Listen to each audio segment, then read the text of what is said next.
インドも急激に来年の2月、3月、4月ぐらいには現在の国境封鎖が全世界で完全に解かれるのは、こんにちは、すみやきです。今回は最新情報でアジアやヨーロッパ諸国、こういったところはいつ頃から行けるようになるのかという、そういったお話をさせてもらおうと思います。前回ですね、こういった動画を配信させていただきました。こちらの動画でありがたいことにコメントいただきまして、そのコメントの内容がこちらになります。例えばなんですが、アジア周辺だといつ頃から一般渡航が復旧すると思いますか？という質問のコメントをいただきました。ありがとうございます。こちらにこんな回答をさせていただきました。アジア諸国はワクチン入手が欧米より遅れている傾向にあるので、現時点では欧米より遅れそうに見えます。こんな回答をさせていただきました。これに関してなんですが、なぜアジア諸国はワクチンの入手が遅れているのか、また最新情報でアジア諸国にも新しい動き自体が好転していくのかというような動きも出始めています。そちらもお伝えしていきます。そして欧米諸国の海外渡航の復旧はいつなのか、こちらに関しても今回の動画を見ていただくとある程度イメージができてくると思いますし、また予測も出始めています。そちらについてもお伝えしていこうと思います。今回こちらの3点、ワクチン入手と接種の世界の動向。今世界はワクチン開発が一気に進んだことにより株価が一気に上がっています。世界もこのワクチンが開発されたことにより経済が回復に向かっていくんじゃないか、そういった期待を抱いていることが株価からも伺えます。そしてこのワクチンが開発されたということは海外に行けるようになる可能性が出てきたということでもあると思います。そこで各国がどのぐらいワクチンを入手しようとしているか、またそれぞれの国のワクチンの接種の時期はいつ頃だとされているのか、そういったことをお伝えします。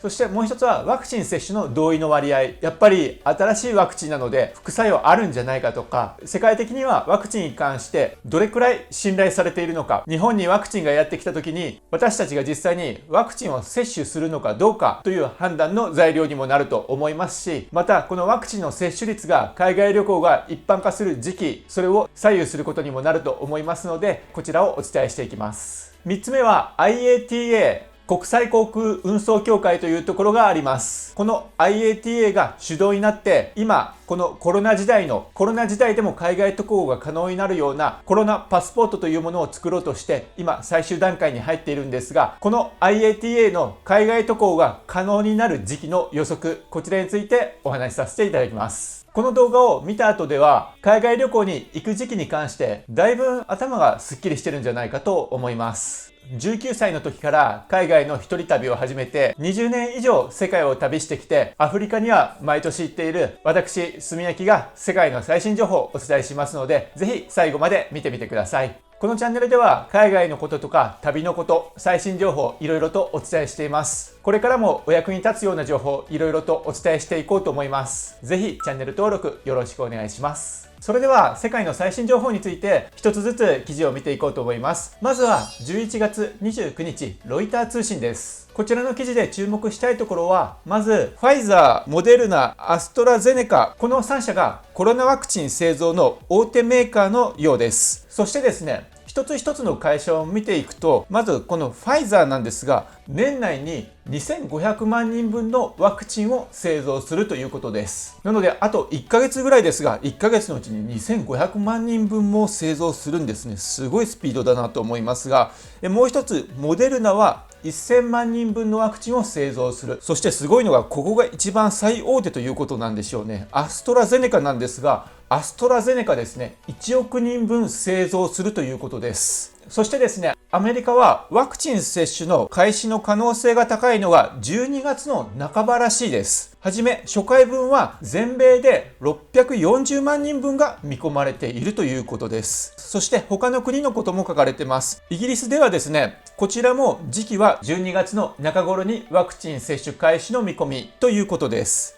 そしてもう一つ EU 欧州連合なんですが、こちらはワクチンの配布開始は各加盟国に任せられるということなので、 EU すべてが足並みを揃えていつからというような形ではなく、それぞれの国が各自の裁量により決めていくということです。で、ここに面白い記事があるんですけど、これはアメリカで接種をする人たちの優先順位というものが書かれています。まず一番優先されて初めの方にコロナワクチンの接種を受け受けていくのが医療従事者、そしてもう一つは長期療養施設の居住者。これが最初の対象者になるということです。そしてその次の対象者として可能性が高いのが社会生活の維持に不可欠な仕事をしている人たちということです。要するにですね、これは国のインフラとか安全面とかそういったことに強く関わりを持っている職業の人たちということになると思うんですが、例えば消防士、また警察官、あとは学校とか輸送関連、運送会社ですかね。あとは食品とか農業関連、そういった労働者の人たちも入っているということです。その次が持病などで健康状態のリスクが高い人、65歳以上の人たちというような順番になるということです。それではですね、一般の人たちはいつ接種ができるのかということなんですが、今お伝えした順番で接種をしていって、一般の人たちがアメリカで接種をすると見込まれているのが来年の4月からということです。4月から薬局とか診療所などで大半のアメリカ国民がワクチン接種を受けられるようになるということです。もちろんこれは計画なので前倒しになったりとか遅れたりすることもあるとは思うんですが、今アメリカはこの計画で動いているということです。ですので4月や5月ぐらいになるとある程度のアメリカの人たちはワクチンを接種している状態になっているんじゃないかなと思います。それでは先ほど EU の話をさせてもらったんですが、 EU 各国はというと、イタリアは来年の初め頃にはワクチンを受け取っている見込み、スペインは1月の計画、ブルガリアは最初の入荷が来年の3月4月ぐらいになると想定している。ハンガリーは早ければ来年春に入手できる。ドイツは来年初め頃に本格的な接種を見込んでいるということです。各国によって1月ぐらいから始めるところもあるし、3月4月ぐらいのところもあるし、ある程度ばらつきが出てきているようです。またアメリカや EU、イギリス以外にも日本やカナダやオーストラリアもワクチンの規制手続きを急ピッチで現在進めている状況だということです。それではですね、今先進国の話をしたんですけど、その他の国々はどうなっているのかということがこちらの記事に書いてあります。要点をかいつまんでお話しさせてもらいますと、 WHO とあとは発展途上国へワクチン普及を進める国際組織というのがあるらしくて、この国際組織の名前がガビワクチンアライアンスという名前らしいんですが、この2つの機関が主導となって新型コロナワクチン共同購入の枠組み、コバックスと読むかわからないんですが、こちらのコバックスがこれまでに20億ドルを集めたということなんですね。このコバックスというものがその他の国々のワクチン接種には大きな役割を果たしそうな状況であるらしいです。例えばなんですが、アフリカのより低所得の国やインドなどの東南アジア諸国はコバックスの計画を通じて来年に低価格もしくは無料でワクチンを得られることを期待している。しかしまだ確実ではない。中南米などの国もコバックス経由でワクチンを購入するかもしれない。ただ国によってはワクチンのメーカーと供給契約を直で結んだ国もあるということです。これらのワクチンメーカーと各国の政府は様々な価格交渉をしていて、今その価格交渉中というところもあり、全てが公表されているわけではないということでございます。そこでですね、こんな面白い記事を見つけたんですけど、こちらの記事を見てください。こちらの記事はですね、11月25日の記事で、インドワッチャービジネスプレミアムというところから出ている記事になります。インドにですね、ワクチン製造の世界的大手の会社でセラムインスティチュートという会社があるらしいんですね。こちらセラムはですね、大手コロナワクチンメーカーのアストラゼネカと協業してイギリスのオックスフォード大学と共同で新型コロナワクチンを開発しているということなんですね。そしてこのインドの会社の CEO はですね、医療従事者や高齢者向けについては来年2月頃までの供給に意欲を示しているということなんですね。ですので今の状態がワクチン供給に関しては決まった状態というわけではなく、まだまだワクチンを開発する会社がこれからも出てくるかもしれない。なのでインドはワクチン接種がヨーロッパより遅れるんじゃないかと見ていたんですが、もしかするとこのセラムという会社がワクチンの開発成功するとですね、インドも急激に来年の2月3月4月ぐらいにはワクチンの接種が開始されるというような、そういった見込みも出てくるんじゃないかなと思います。いや、これは面白いですね。もしかすると我々の予測よりコロナの収束は遅いかもしれないなとも思っていたんですが、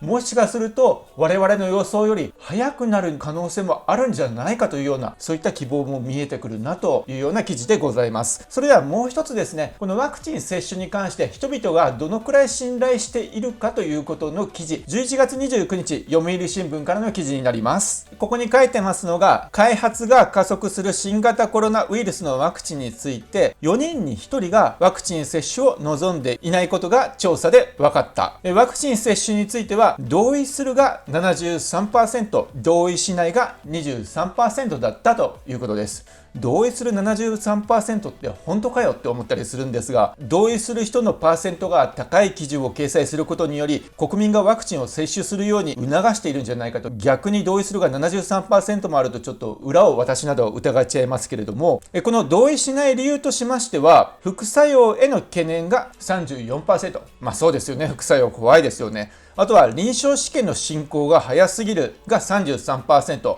確かにワクチンの開発は2021年じゃないかと言われてたのが、ここまで早くワクチンができるというのは、臨床試験の進行がやはり早すぎるので、そこが怖いというその気持ちはありますよね。あとは効果が期待できないが 10% だったということでございます。国別でのワクチン接種に同意をしている人の状況なんですが、インドや中国が9割近くが接種に同意したということです。本当かよって思いますが一方ですね、日本は副作用の懸念から 69% だった。あとはフランスは 54% で最も低かったということでございます。次またこれが面白い記事なんですが、スプートニクというところからこの記事を発見しました。11月の25日の記事になります。国際航空運送協会 IATA の CEO が、現在の国境封鎖が全世界で完全に解かれるのは2021年半ばになるとの予測を表したとロイター通信が報じたということでございます。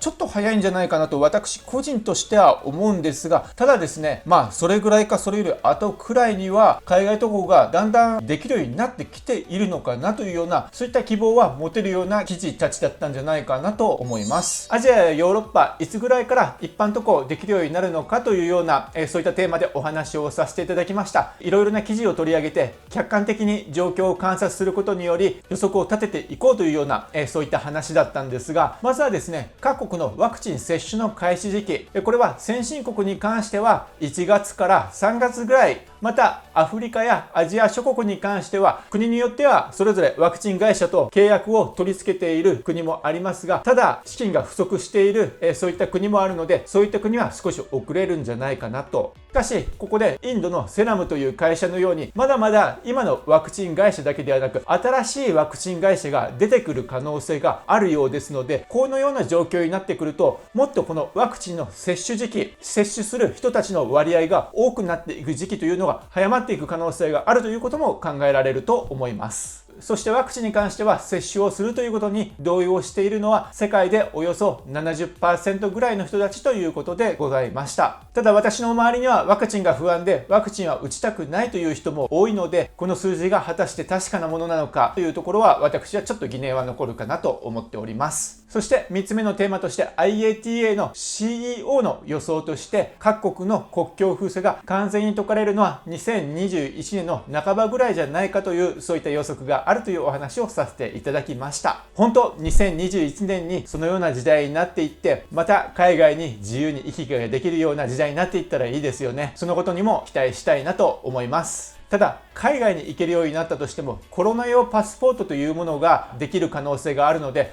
このコロナ用パスポートを持っていると海外に行けるようになる、そういった時代になる可能性が出てきてますので、またこのコロナパスポートのことなど詳細が分かりましたら動画にしてお伝えできればと思います。コメント欄でも最新情報とか新しい情報、もし知っている方などいらっしゃったらぜひコメントを書いていただければ嬉しいです。今日も動画を見ていただいてありがとうございます。それではまた次回の動画でお会いしましょう。バイバイ。